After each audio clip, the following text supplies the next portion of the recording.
أرست زينة قطبا وحسنا تجراي نمرقاز متنخار نقدن لمعات عداغان وسان مخانو بيرو نقدن لمعات عداغان تجراي أفليتو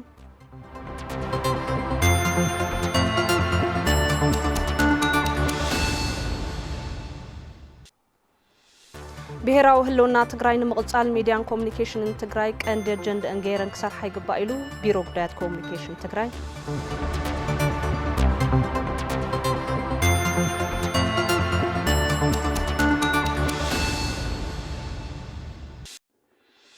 ኣብ ትግራይ ኣጋጢሞም ዘለዉ ማሕበረ ቁጠባዊ ፀገማት ንምቅላል ውሽጣዊ ኣታዊ ትግራይ ምብራኽ መዋፅኦ ትግራይ ምዃኑ በዓል መዚ ልምዓት እቶት ትግራይ ኣፍሊጡ ዝብሉ ቀንዲ ዜናታት ዝሰዓት እዮም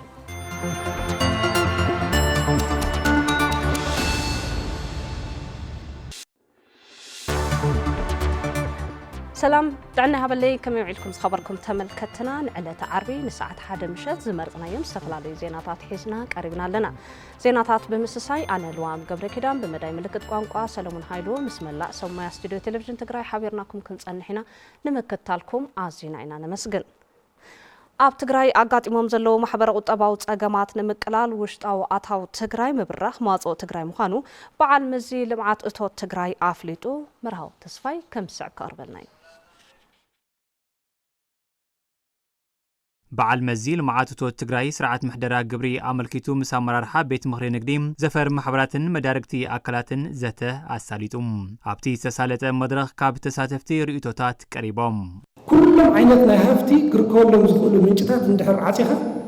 هافت تركوا يدخلن هافت تركوا تزيجي لك أتاو تركوا يدخلن 87% زخولوا لا يتقرأ إندستري تعاتيهم زلوا زي أمس لا نور ولا من النصوص تايتوقف صوتنا أفتاز اللتا أفتاز رخبنا الله تاتمتنا ناقبرك نكفل يا وجبو يو قدي تايو عن طوال الله علميرو قبل ما نقستن قبل الزاهر زي قريب زي قريب يومنا من الوقت حدا زي شفيق زي شهود نقادا وديلدن مالتي كونن وزينا بسرعة متوقعة وصرن كتتلن نايته تحت زل سرحتنا يلي أنا لتقراي بزمن المنفس هزز اللات لتقراي كنا تعتبرينا نقادا يكون من نقول خفالاي بزمن منفس يتردي والخفل من قد نفطر መንግስቲ ኢትዮጵያ ማሕበራውን ቁጠባውን ዓቕምታት ትግራይ ንምድኻም ኣጠናኺሩ ቀፂልሉ ኣሎ ዝበላ ዳይሬክተር በዓል መዚ ልምዓት እቶት ትግራይ ዶክተር ምሕረት በየነም ሕውየት ትግራይ ንምርጋፅ ተሳትፎ ማሕበረሰብ ንግዲ ከም ዝጠልብ ሓቢረን تخلل ንምድኻም ማዓት ኣዋጃት መፂታ ፍሒት ከም ዘይትብል ፒኤስ ተባሂሉ ሕዚ ዋላ ሰሙን ንዓ ምስግበላ ኣብ ናይ ክልል ምንታን ክትእቶ ዝደኸመት ክልል ብምፍጣር ዝዓበየት ሃገር ኣይትፈጥርን حتى جبنا نحن صنعت تراجعوا تنعم زنارة صنعت كبورة معرفة وصنعت كل تصاوب حقيقة تاريتهم كل وسائلنا تصنعتهم مسألة جبنا نخيد إذا أجنوا نحوة تسرح بابا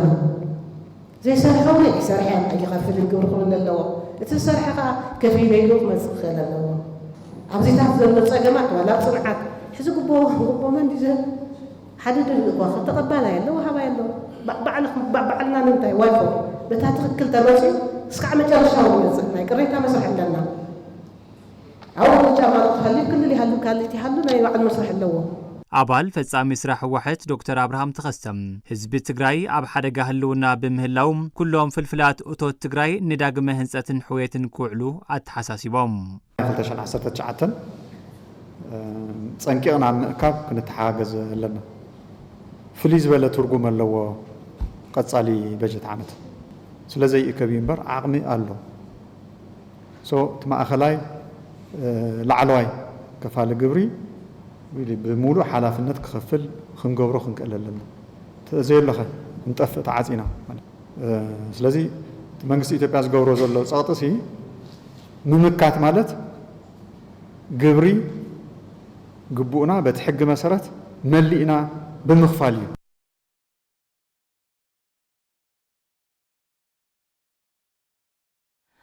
ኣብ ከተማ መቐለ ምስ መደብ ምስላፍ ተኣሳሲሩ ኣብ ከባቢ 05 ነበርቲ ዘልዕልዎ ተቃውሞ ዝብል ተንቀሳቐስ ምስሊ ኣብ ማሕበራዊ ሚድያ ተዘርጊሑ እዩ ኣብዚ ጉዳይ ኣመልኪቶም ሓላፊ ቢሮ ጉዳያት ኮሙኒኬሽን ትግራይ ዶክተር አብርሃም ሓጎስ መብርሂ ክህቡና ናብ ስቱድዮ ዓዲምናዮም ኣለና دكتور أبراهام حقوس تلفزيون تجراي أبز قداي نزل على حتى مبرهين خهوبنا أبزي أبسلي سلترخبو كابل بينا نمسكن مس مدام مسلاف من أصيت أتاصيرو لومي أب كتمام غلا كبابي زيور حموش ترى أي فتسامة كم من قستي يفلت ديو انتهي كريتو لكم رأينا يلنا نحن كم أجرنا بسوشيال ميديا نتنقص رأينا يلنا بمنقص استحابة أنفت فلوتي مالتي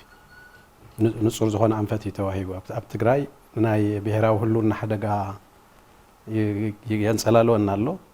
ስለዚህ حدا غازي كن قلب سودا عندي حند كوينا وشتاو عقمنا بدم بغيرنا خنطناخر كنكللنا بكل مداي مالتيو ስለዚህ نازي زطقم سرح نسرح توهيلو مدب توهيبو ናብ تحت ونوريدو مالتي اب كلي نصر زخونه متئممان مالتي ካብዚ حليفو بحيلي سب كيفتو تجديدو زغبر زخونه يكون عينت منقسقاس غنا نتنغا حسو زلنا ناي ملخته منقسقاس ول زغود زصلمت ول زحسون ስለዝኾነ ከምዚ ዝበለ منقسقاس بزخونه يكون معقني تتقبلنا زلو يكونان مالتي ስለዚህ ናይ መቀለ ጉዳይ بوغن منغستي يصار زول انفت توهي والله زرزر كصار ايو تصاريو نمتا يخوم زول خونات تفطيرو زبل كرايو اب كومدي زول خونات يدلوم زبحال اكلات ناي منغستي ويم دما ناي صتا اكلات اندحر هاليم كوينوم ممحداراون هغاون سغمت بغلص خوسديو مالتي قدم ناب كوم امتاونا كن تزرزر كونات انت اي زبل بزرزر كصنعون كفلاتون سلا زلوا تصنيعو مبرخ وهاو له خلالوا تي وصيتو انت اي زبلون بدم بخفلات كخلالوا بز درجه زي قلطفنا اصنعنا فليطنا نتخونات ونصارينا زوهاب سغمت وهاب كخلالوا زوليتناي منغست انفت مالتي دكتور ابراهام حقوس ابزي ابستوديو تلفزيون تجراي مصيحون بزعوا ز غداي زي مبرس لزهابكمنا كابل بينا نمسكن سنة جزء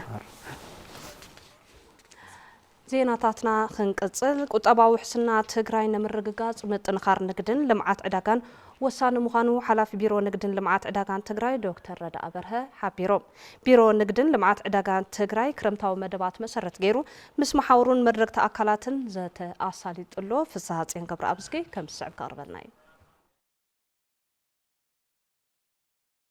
ቢሮ ንግድን ልምዓት ከተማን ትግራይ ፍትሓዊ ስርዓት ንግዲ ብሕጋዊ ነጋዳይና ይረጋገጽ ብዝብል መርሕ ሓሳብ መድረኽ ምልዓል ክረምታዊ መደባት ኣሳሊጡ ሓላፍቲ ቢሮ ዶክተር ረዳእ በርሀ ህዝቢ ትግራይ ሕዚ ብመንግስቲ ኢትዮጵያ በጀትን ኣድለይቲ ዝበሃሉ መሰረታዊ ሸቐጣትን ኣብ ዝተኸልከለሉ እዋን ቁጠባዊ ውሕስና ትግራይ ንምርግጋጽ ምጥንኻር ንግድን ልምዓት ዕዳጋን ወሳኒ ምዃኑ ገሊጾም ብመንጽር እዚ ድማ ቢሮ ንግድን ልምዓት ዕዳጋን ትግራይ ክረምታዊ መደባት 2018-19 ብሞሓስ ህልውናን መኸተን ትግራይ ተቓንዩ ክስራሕ ኢሎም تنصحنا كنوص تخيلنا بإيكونومي بودابه ابز حشه برك كنكبلنا سلازي ازي حزن جمره زلنا ناي خرمتاو مدبات منقسقاس اكل ناي مخته منقسقاسي بزمنصر سرحتنيانان نغداينان ابهلاون ام هنصتن تግራይ زسرحو سرحت مخانو فليطو بعتو كسرح له زخرمتي دايركتور مدلاو تلمن كتتلن جمجامن كمون دايركتور مزغبان فقاد النقد بيرو ابي حلف فصاصمان قصالي كرمتاو مدبن مسرت زغبرو مهجس صحفات زقرو خوينوم تساتفتي كرمتاو مدبات نمعوات بعتو كم زسرحو غليصوم للو خناتات تجن غيركا نقد فقاد بيم حداث يرايو ግብር ላይ መخفالون ደረሰኝ ዘይ መቁራጽ አለው ኮንትሮባንዱን እንደገል ወጽንዮ ናውዚውን ለአቶሎ ስለዚህ ዚ ስርዓት ክሕዝ حق خبر ناخلناتنا حلافነት ስለሆነ ያው በሐባር መስራህ ክንሰርሕ ተኾይና ትንግዲ ተዚሃልዩ ወተትክር ከባ ይኽልን ንግዲ ተዚሃልዩ ቤት ማዛጋጃት ከመዕብላ ይኽልን ስለዚህ ተዋና ከም ንግዲ ጽግመና ዘሎ ኣብዴን ኩነታት ናይ ሰለስቴና መማኸቲ አና ሓደ ማእኸ ዘሎና ፋላይ ማዕቱ نحن أنت تناخرنا يوم توم بيت مخرين بزافر محاوراتون نعنا ون حاجستنا أخوانا بزخور بمن قدي في الطريق عمي ناي مبرات مقررات نيريو ناي سيستم مقررات نيريو أو كرمتهم مدو كينها خمس عينات مقررات كنبريو اللي فولي تكباري زي كل مرارحة عمون اللون نتبعنا للتعناق في نجارات كفتورية واللومي بحاجة كنا وفر كلنا للأقون دافع سما حبار كجبرنا زخيل خانة حبار لاجم جبنا بمعرسين سجيرنا هنكير سلزلنا زمدر خزي مفتارو صبغيو كابي تساتفتن استلعلو حساباتن ريتوتاتن مسرت جيروم مبره زعبو مكتل حلافي بيرو نقدن لمعات كتمان تجراي ايت هافتون فانتاونن حلافة بيرو دكتور ردا برهن تجراي زلات اللكونتات بعينتو استفلي سلازخونه ابي سرعات نقدين الزمت المسرح متتتاو زتقلو مخانو قليصوم بغل مداي تعاطينا كب عرس مركوسانا طرح نتقم نقالسيلنا منقالسلو زلنا اوان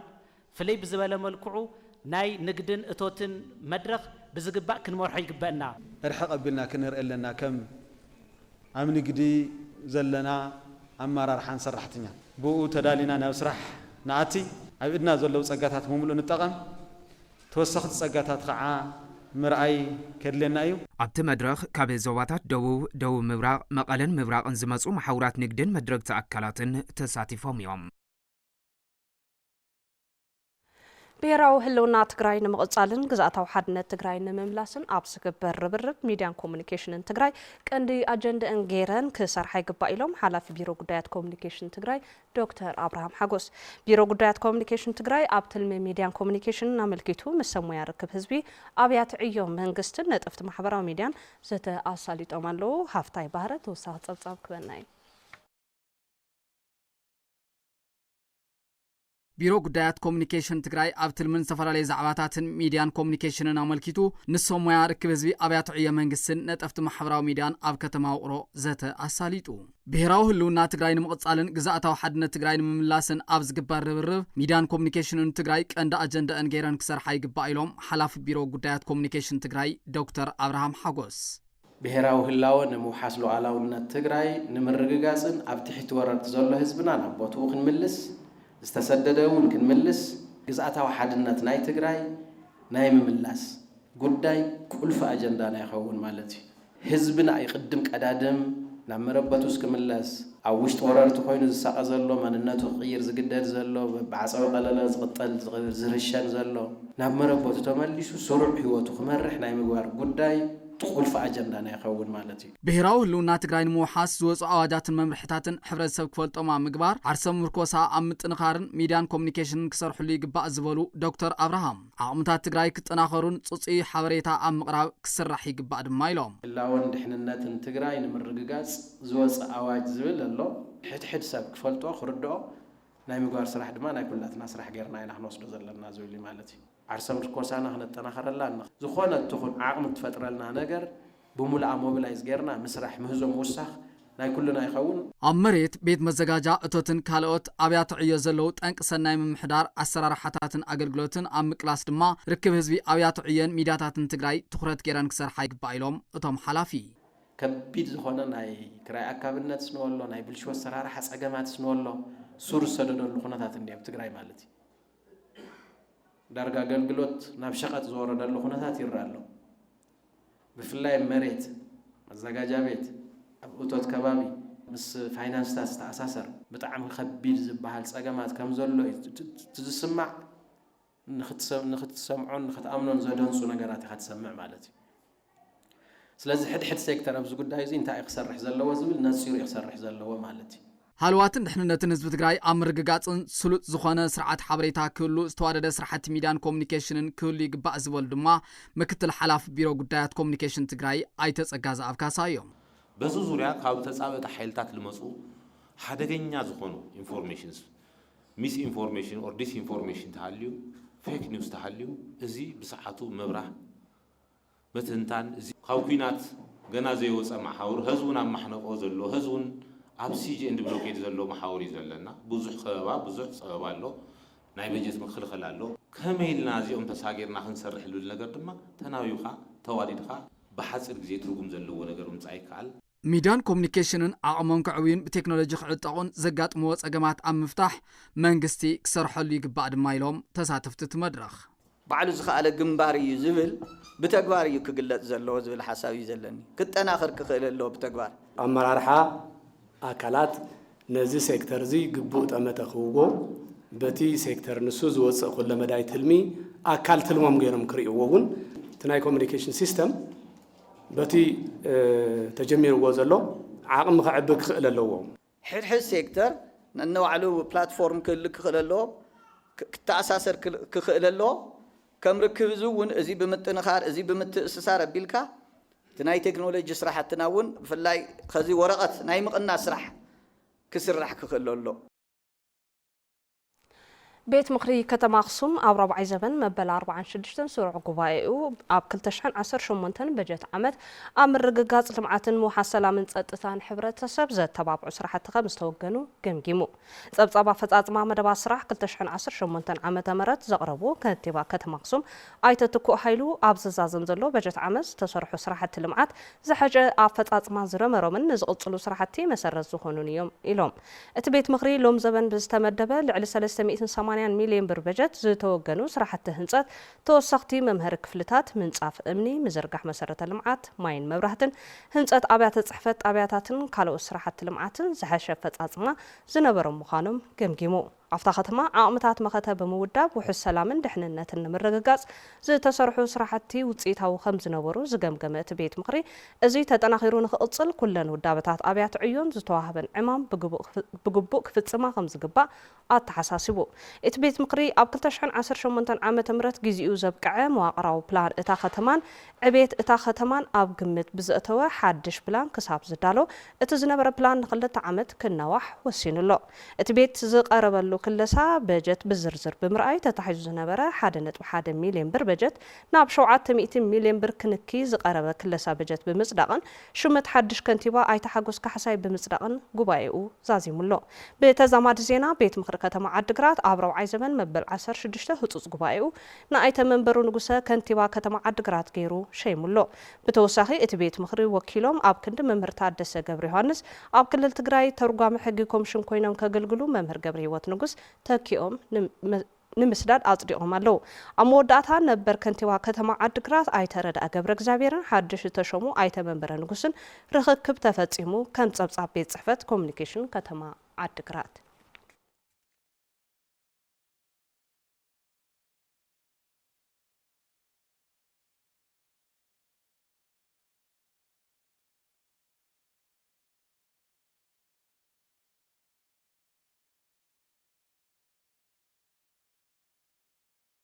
بيت مازاجا كتما شران داسلاسة بزمدبو لعل 680 مليون بر بجت هنصتهم أبستزازمون أب كيد هنص سركبو استفلالي بروجكتات لمعات اتا ختما عودت أصاليتو نصبصب ملس أبادي شويت كيدو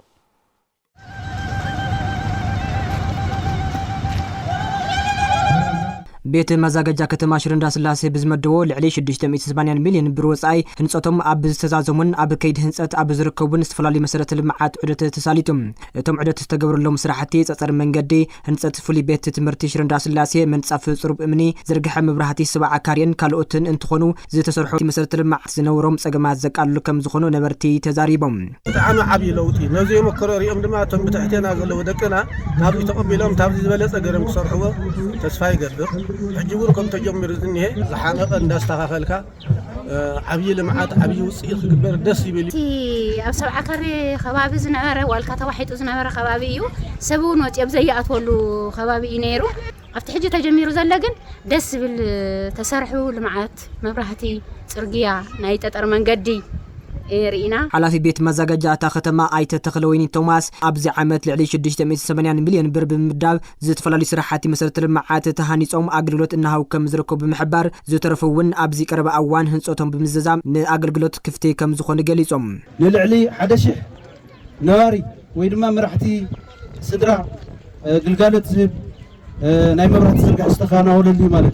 كاو قصيل زنري زلنا ناي صصر منغدي مالك لعلي 4 كيلومتر لو معمل سرحنا لنا أكلتي 6 كيلومتر أتقلالي أو كالي مندرات كم نسقم زلوا سرحنا أنا وخمس وسعينا إندستري زون سرحنا يلو مناتهم تنايعوز لنا إنفستمنت متون وسعينا نورهم ساتهم لعل 1 كيلومتر تصرح له بدمر أبزي لو معمل لعلي 6 كيلومتر بس من قدي سرحنا أنا كنتيبا كتما شرندا سلاسي ايت قبر مدين يوحنس بوغنم يهنصو زلو سرحت مسرت المعات طلب حبرتسب ماخل زغورو بمخانمون هنصتهم اب حصير غزيه بمززام عقبت نبرتي نمرغاص بستوادد منغدي يسرح عليلهم خينا ነገር ናቃለልና ናፈታحنا انت زيكينا تركم يو ከተማ በቃ ሰዓቱ ዕቤቱ የምጥ ይዘሎ እዚ ዝምጥን ቶሌና መሰረተ ልማት ዘይነገረም ተቆይና ከተማ ባለ ስለዚህ እዚ ምስ ህዝብና ጀመርና ያንቀሳቀሰ ነው ሕዙም ዝነበረ ግን እኩል ኣይኮነን ኢና ዘለና ስለዚ ብዙሕ ትፅቢት ዝግበሩ ስራሕ ኣሎ ንቐፃሊ አማሐዳሪ ዞባ ሰሜን ምዕራብ ትግራይ አይተወልደ አብርሃ ገብረ ጻዲቅ ማሕበረሰብ ዝግልገለሉ ዝተፈላልዩ ስራሕቲ መሰረተ ልምዓት ብዝተረኸበ ሃፍቲ ምህናጽ ንካልኦት ከተማታት እታ ዞባ ኣብነታዊ ስራሕ ከም ዝኾነ ሓቢሮም ኣብ ሽሬት ሓፅረት ምንቅስቃስ ብደረጅኡ ኣብ ከተማ ሸራሮ ኣብ ከተማ ዓዲ ዓሮ ኣብ ከተማ እንዳባቡና ኣብ ከተማ ዓዲ ነብሪ ዓዲ ሃገራይ ሰለኽለኻ ኮታስ ኣብ ኩሉ ትንሽር ከተማታት ነብሩ ዝተመክሮ እዚ ክሰፍሕ ዝከኣል ምዃኑ የርኢ ማለት ነትን ህዝቢ ከተማ ሽረ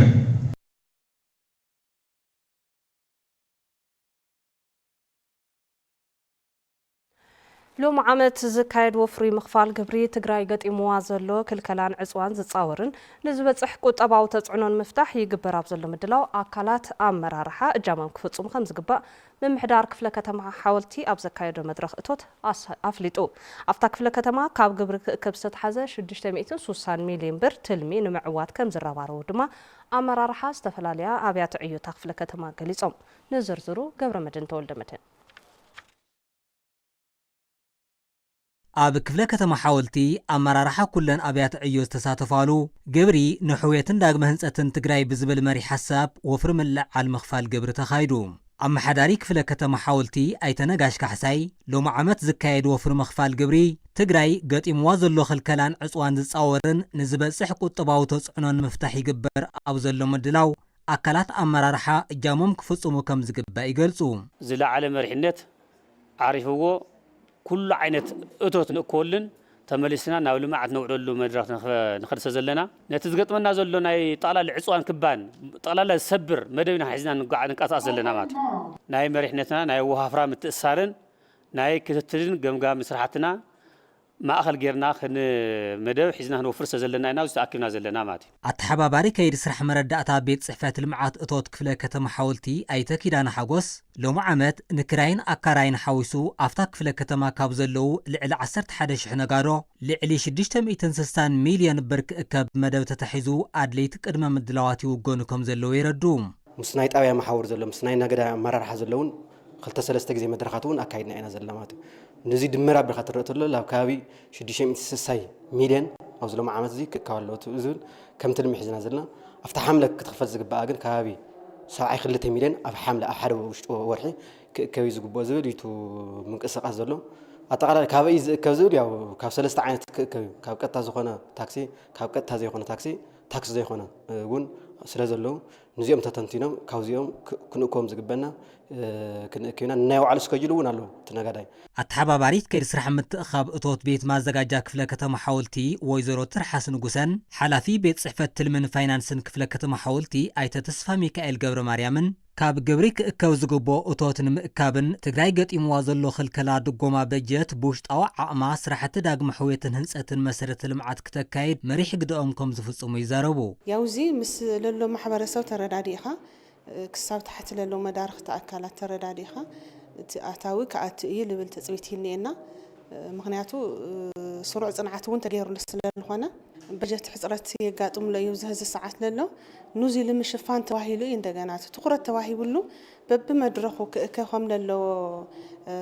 ጎስጓስ ዝግበር ለሎ ኑዚ ተኣኪቡን ተሰራሕተኛ እውን ማህያ ክፈሎ ነቲ መሰረተ ልምዓት እውን ነቲ ዕፅዋይ ክባይ መፍትሒ ተዋሂሉ እቲ መድረኻት ይግበረሎ ፍሉይ እቶት ኢና ኢልና ንሓሶፍትና ሓዚ ለሎ ከብይልና ኢና ንሓስብ ማለት እዩ መሬትና ትግራይ ሓድነትና ኣጠናኺርና ግዛኣትና ንምልሰሉ ላዕላውነትና ነኽብረሉ ወቅቲ ስለ ዝኾነ ፍሉይ ወቅቲ ስለ ዘለና እዚ ፍሉይ ወቅቲ ዘለሉ ድማ ኣብዚ ካብቶም ነዚ ስራሕቲ እዚ ከፈፅሙ ዝኽእሉ ሓደት ናይ በጀት ጉዳይ እዩ ዋዕል ሕደር እውን ብዘይብሉ ተረባሪብና ኣጠቃላሊ ናይ ሕውየት ትግራይ ንረጋግፀሉ እቲ ዘለና ዕፅዋን ክባን እንወፀሉ ዕድል እዩ ክኸውን በዚ ኢና ንሰርሕ ዘለና ተፈጢሩ ዘሎ ቁጠባዊ ቅልውላው ንምፍታሕ ካብ ከፈልቲ ግብሪ ክእከብ ዝግባእ ኣታዊ ብምብራኽ ህልው ፀገማት ንምቅላል ይስርሕ ምህላው ምምሕዳር ከተማ ዓብይ ዓዲ ኣፍሊጡ እቲ ምምሕዳር ኣባተ ኣኻኽባ ክረምታዊ እቶት ኣመልኪቶም ምስ መድረክቲ ኣካላት ዘተ ኣብ ዘካየደሉ መድረኽ ካብ ከፈልቲ ግብሪ ክእከብ ዝግብኦ ግብሪ ብምብራኽ ኣፍታ ከተማ ዘሎ ዝርግሐ መሰረተ ልምዓት ንምስፍሕፋሕን ኢኮኖሚያዊ ዓቕሚ ንምብራኽን ዓሊሙ يسرح مهلاو أفليتو أفتزت استساطفو نقادو زقبهم قبري بمخفال قبهم نفلتام تداليهم كمزلو تزاربو مالو حلافي بيت صحفة المعات اتوت كتما عبي عدي ايتا قبري هوت قبري ابز خرمتي كاب كفلت قبري خراي اكاريتن كالوت اتاوتاتن لعلي 10 مليون برنم اكاب تلموصي خمزلو بمحبار اتخكب تتلمو زله ገንዘብ ድማ ኣብ መፍታሕ ኢኮኖሚያዊ ጸገማት እታ ከተማ ዕዙዝ እጃም ከም ዝህልዎም ገሊጾም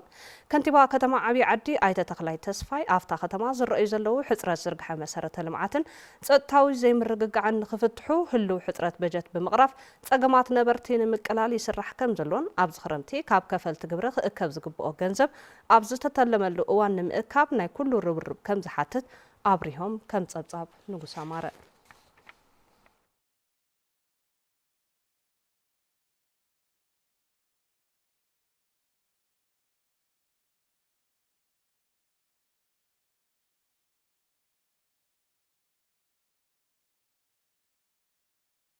مأخذ سججر حرشات تجري نلعلي كل 250 مناقصي ورد حوزين سرح عدل المفتر دقاف اتاوتات حرشان كالوت مسارحن هبو اتوم بالعلي 3 مليون برز تعدقو اتاوتات حرشان ماشيناتن كاب 10 تغلطت ابياتات تاوردا استململو كل 205 دق انستيو زركبوم كل 255 مناقصي تواهبلو متحابري كيد سرح دا انتن مانيفاكتشرينغن زفر قطبا وردا حوزين ايته مزغبه ገብረ ማርያም ማእኸል ስግግር ሕርሻት ትግራይ ድሌ ስራሕን ዝሐሸ ጸጋታት ከባብን እና ኣለዎም ብሰንኪ ሕጽረት መንቀሳቐሲ ካፒታል ስራሕ ንዘይብሎም መናእሰይ ብምምልማል ስራሕ ዕድል ንምፍጣር ዘኽእል ኣንፈት ኣቕሚጡ ኣብ መንቀሳቐስ ከም ዝርከብ ኣብሪሆም እቶም ደገፋት 19 ንልምዓት መስኖ ዝውዕላ ጀነሬተራት ዕድሚኤን 45 መዓልቲ ዝገበራ ልዕሊ 1000 ደራሁ ክልተ መሰንከት ባኒ ክልተ ድማ ንጥሕኖ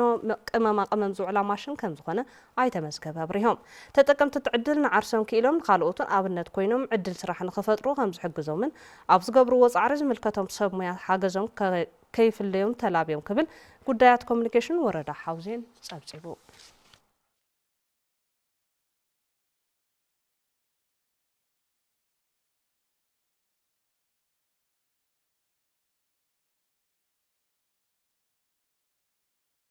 ደቂ ኣንስትዮ ብዝረኸብኦ ኣጋጣሚን ተሰሪሐን ካብ ባዕለን ሓሊፈን ንኻልኦት ክተርፋ ከም ዝኽእላ ኣብ ስራሕቲ ኣግሮ ፕሮሰሲንግ ዝተዋፈራ ደቂ ኣንስትዮ ነበርቲ ከተማ ሓድነት ገሊፀን ምዕራፍ ገብረ ጻድቕ ከም ዝስዕብ ክተቕርበልና ንእስቲ ብርሃን ለምለም ምስ ከምኣ ዝበላ 14 ጽጉማት ደቂ ኣንስትዮ ብምዃን ክፍለ ከተማ ሓድነት ብዘመቻቸወለን ዕድል ብማሕበር ተወዲበን ኣብ ስራሕቲ ኣግሮ ፕሮሰሲንግ ተዋፊረን ይርከባ ኣደይ ፕሮጀክት ብዝገበረለን ሓገዝ ማሽነሪ ዝበለጸ ብምስራሕ ተረባሕነተን ክብ ከም ዘብላ ድማ ንእስቲ ብርሃን ትዛረብ ኣብ ስራሕና ሽንኳና የባዕሉ ደጊፍና ለሃለ እዚ ማተሪያል ሂውናስ ካብ ባዕልና እውን ተወግሰን ይርናዩ تلقحنا سخن تبينا سخن نتوقسن يرنايو إن حزي أنا يغني الليلة عدي بتعمي بتمساسالو وزارة سلام مسفنون مسكم أزبالة 19 دقيقة أنستيو محبر بمسرات عبسرحة مفراي باني توافرن من نابرون أم محياش كم زركبا بمحبار بأدي بروجكت استجبر لن حجز مسرح باني ماشين نسرحتن حجة زي مخانو تزارب فينو ماشين بزح ماتريال هومنا جميرنا كأخذ እንደገና ريوم ጥንካሬና حنت ماشين وسيخمنا نيو مالتي انا اجازا كموعلنا على نسرح فطيرنا بسلا ادي مالتي انا على نسرح فطيرنا 19 ساعات بمعلت خوينا لا سرحنا جزانا اتلنا خزكوا مستخنتات نشتي بزح سرح يلين ديو خازكن ورماي توسخنا نيمو سرحتنا قصيرنا بان سرحلنا مالتي نعبينا إلي أمن ደቂ ኣንስትዮ ካብ ተጸባይነት ወጽኤን ብዝረኸበኦ ኣጋጣሚ ዓርሰን ዝኽእላሉ ባይታ ኸናድያ ድማ እተን ወገናት ይሕብራ ሃማየ ደቂ ኣንስትዮ ኣለላ ኣሕዋተይ ጉዳት ኣካል ይኹና ጥዕያት ይኹና በቃ ይኽእሊ ልብል መንፈስ ይሃልይኸን ክኽእሊ ልብል መንፈስ ይሃልይኸን ማለተይ ተሰሪሕኻስ ለይርከብ ነገር የለይ ርእሲ ይሰርሑ እምበይ ኣካል ይሰርሑ እየ ልብል ባዕልኽን ሰሪሕኽን ክትዓብያኢሎም ላብዚ ደረጃ እዚ ኣብፂሖምና እዮም ብጣዕሚ እየ ለመስግን ደቂ ኣንስትዮ እንደገና ኣይኽእል ኢለን ኣብ ገዛ ክውዕላ የብለኒ ተወዲበን ስራሕ ክፈጥራኒ እወን ማለት እዩ ሃማና ከም ክፍለ ከተማ ብማሕበር ይኹን ብውልቀ ኣብ ስራሕቲ ኣግሮ ፕሮሰሲንግ ዝተዋፈሩ ወገናት ከም ዘለዉ ዝሓበሩ ሓላፊ ቤት ጽሕፈት ዳኣንት ክፍለ ከተማ ሓድነት ኣይተተመስገን ግርማይ ፕሮጀክት ኣደይ ነዘን ደቂ ኣንስትዮ ዝገበሩ ሓገዝ ኣብ ምዕባይ ዓቕሚ እተን ደቂ ኣንስትዮ ልዕል ግደ ከም ዘለዎ ይገልጹ 4 ውዳበታት ዘሎ ኣብ ናይ ማኑፋክቸሪንግ ኣግሮ ፕሮሰሲንግ ዘሎ ውዳበታት እዩ ማለት እዩ نزي بماتريال ملك سابورت غيرو ደቂ ኣንስትዮ እዚኣተን እውን ከም ትሪእዎን ዘለኹም ትሕት መናወሮ ዘለዎን ኮይኑ ብዲስኤብል እውን ተፈጥራዊ ኣካል ጉድኣት እውን ኣለዋና እዚታት ናይ ስራሕ ባዕለን ተቢለን ዳሕራይት መንግስቲ ለቕርቦ ክኸዳ ብኽራይ ክጅምራሉ እዩ ስልጠና ብቕዓት ሃውና ኣእምሮ ህነፁና ብዝብል ተወዲበን በብጣብየን ያው እቲ ድርጅት ሃኒፅሎ ማለት እዩ ተረባሕነት ደቂ ኣንስትዮ ንምርጋፅ ፃዕሪ ከም ዝግበርን ካልኦት እውን ኣሰር እዘን ደቂ ኣንስትዮ ተኸትለን ፀገማት ተፃውረን ንኽሰርሓ እቶም ሓላፊ ይፅውዑ ንውድወን እንተለና ክጅምራ ማተርያል ከቕርብ ስነ ሓሳብ ከረድእ እቲ ድርጅት ካብኡ ግን ትጅምሮ ብድሕሪኡ መንግስቲ ሳፖርት ክገብር እዩ እነዚ እንደገና ኣይነው ተመምሕዳር ንሆምዚ ዓይነት ብዙሕ ልዕንቅፈና ጉዳይ ይኾነ ኣብ ስራሕ ንዘሎ ሰብ የበራታትዕ እዩ ኣብ ዘለና ተፃዋብኦ ክነስተናግድ ኢልና ኤክስፔክት ንገብር እሱ ይትዋና ከዚ ቀጥታ ግን መሬት ክበካይ ንዓዝ ተወደብልል ፕሮሚስ የለን ከዚ እዚ ሳፖርት ገይሩ ማተርያል ለምፅኡ ተደፊ ኣላ እዚኣ ክንደጋገፍ ኢና ንሓስብ ነዚ ዕለት ዝመረፅናዮም ዜናታት እውን ኣብ ዝዛዚምና ምስ ተረፎ መደባት ቴሌቭዥን ትግራይ ሰናይ ፀንሒት